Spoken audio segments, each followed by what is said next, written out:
Today, as expected, Donald Trump has announced that he's going to direct the EPA to revise Obama-era rising fuel efficiency standards from continuing on in the future. Now, this could come in the form of either lowering the rate of the increase or possibly scrapping the standards altogether.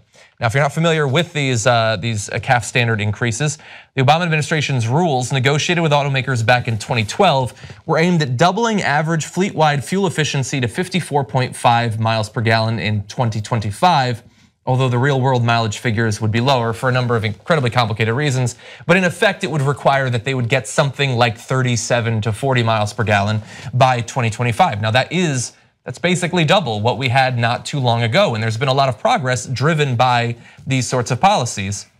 Trump does not favor them. Many in the American auto industry don't want these standards because it's a burden on them to develop new technologies. It also, of course, in many cases raises the average cost of cars in the US. They make the case that it makes them less competitive abroad, although we already know that in some places you literally cannot sell US automobiles because they don't match that country's fuel efficiency standards. So that undercuts that argument just a little bit.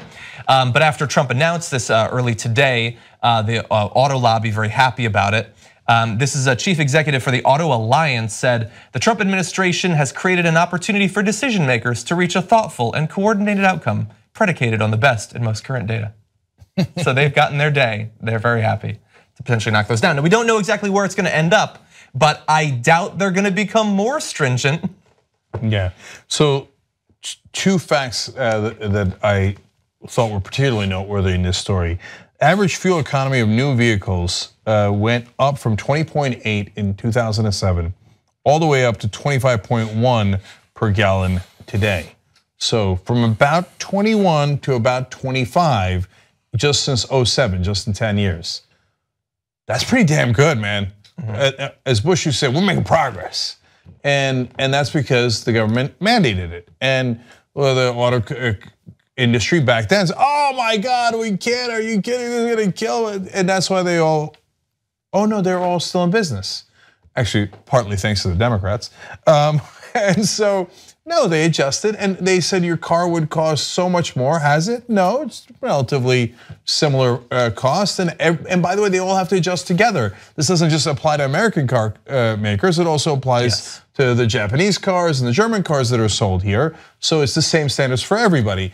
And it's great. Like, even if you don't believe in climate change, okay, first of all, please get an education. Okay, but fine, whatever. It helps in 1,000 different ways. It's less pollution that your kids are breathing, etc. right? You spend less money on fuel. It's pragmatic for the consumer. Exactly, which leads me to point number 2. Now, to be fair, the standards in this case would add $875 on average to the sticker price of new models by the time it's 2025. 2025 is a while away, but $875 applies again evenly to all the car makers, so nobody's getting disadvantaged, but you gotta pay $875 more. Now you're thinking, I knew it, Trump was right, look at this money, look at the regulations, right? But, and this is kind of a giant but, consumers, I like big butts in this case. Consumers would save roughly 3 times that in lower fuel costs over the lifetime of the vehicle. So yeah, you pay $875, and you get 3 times as much back. That sounds much better, doesn't it? I know for me, look, you might have some cash flow issues in terms of affording a car, but overall, if you get the car, you're gonna save a lot of money. Hey, I'll do the math for you. That's over $1,700 per car that you would save because of these standards. Yeah. Now that sounds pretty good, right? And that's just on average. Short-sighted thought process that people have, like you were talking in the first hour. So the thing is, then it comes with the assumption that everyone has to buy a new 2025 car. Just check as you're driving down the street, how many people have brand new 2017 cars? A lot, but not everybody, because they don't have to and they can't. So don't worry about it. Like, you can go Craigslist, buy you a 1987, a beater, it's fine, go ahead.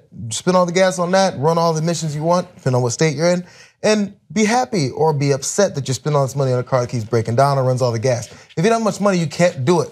But it goes to just, it appeals to the short-sightedness of our society now. Like, oh shit, $875 more?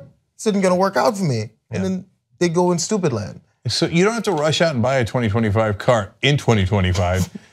but I would, because it's gonna save you 3 times as much. Yeah. So the quicker you buy it, the more money you're gonna save in the long run. Yeah, and we shouldn't, I mean, like that the auto lobby doesn't like it and thinks it's gonna make it more expensive. That's both true that it will make it more expensive, but it's also entirely unsurprising that they come out against this. They were against seatbelts when they were first put in there. They were against the cost of having airbags. People want to pass a bill mandating rear view cameras to stop kids from getting run over at a terrible rate every year in the US. They say no, that raises the cost of cars too much. This is the classic battle between industry and consumer protection.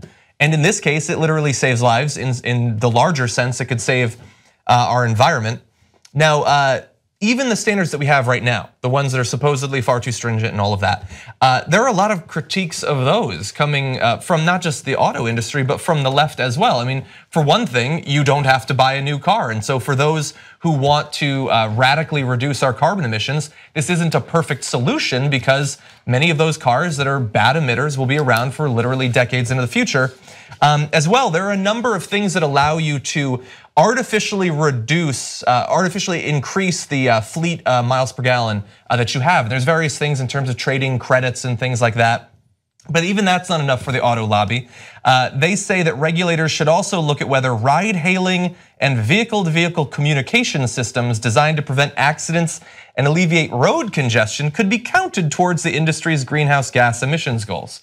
So all of these things that have nothing to do with how much fuel your car takes to go a mile are gonna be used. Already some of them are, and they want even more to be added into the equation in terms of how supposedly fuel efficient a car is. So 2 points on this. I think the political calculation here is interesting, because obviously Trump now views Michigan as integral to his general political strategy. He won Michigan by a very narrow margin. He claims the idea is that he did so because he had sort of unorthodox views on trade policy.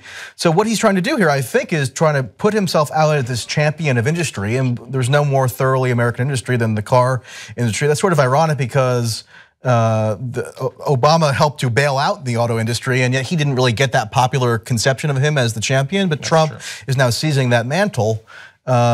And I think it's because in the long term, he sees this as integral to his political sustenance. And then number two is, why is Trump able to make these modifications or propose these modifications in the first place? Is because Obama couldn't get these regulations passed legislatively. He had to do it via executive order, which is always going to be susceptible to later amendment. So that, and people warned about that at the time, and sure enough, if you get a Republican predecessor, his incentive is going to be to lessen these regulations. So, I mean, I think this shows the faultiness of relying heavily on executive order. It's good for the short term, but long term, it's not really sustainable. Yeah, and even on issues like torture, like if you say, hey, I'm against torture, it just allows the next president, and you don't prosecute anyone, so you don't make it a matter of law in a sense that way by enforcing it. Slightly different, but similar idea. Well, the next president can come in and go, now I'm in favor of torture. I have a different opinion. Yeah. You leave it up to the whims and the discretion of the executive rather than entrenching it in law. Yeah, that's right. And so lastly, from my point of view, it is a very Republican idea, because this winds up appeasing the car companies. Good, multinational corporations have been appeased, but also the oil companies, because now you'll have to buy more oil. Now, but remember, we told you it would actually save you 3 times as much money. So it's in a sense taxes from you, from everybody who drives a car. So it's a regressive form of tax that goes to the oil companies and allows the car companies to theoretically sell some more cars. But actually, oil companies gain even more than the car companies do, because that is $1,700. No, actually, it's more than that. It's about $2,500 in gas that you save. You're paying $875 more for the car. Yeah. So the corporations, as usual, with Trump thinking, yes, but that money came from somewhere, and it came from you. And finally, to John's point, look, seatbelts, most underrated piece of legislation, regulation we've ever had. Ralph Nader, what up? That's right. And if you're Ralph Nader, obviously a lot of people are angry about the 2000 election, yada yada. But you can't take this away from the guy. He beat Richard Nixon. He broke his back, and he on so many issues, EPA, OSHA, et cetera. In the case of seatbelt, he saved millions of lives. Yeah. That is a hell of a thing for someone to do. And a lot of other activists as well. Of course. He's the figurehead for but them. But he spearheaded that movement. And so I'm constantly amazed at how many people still, to this day, complain to me about Ralph Nader.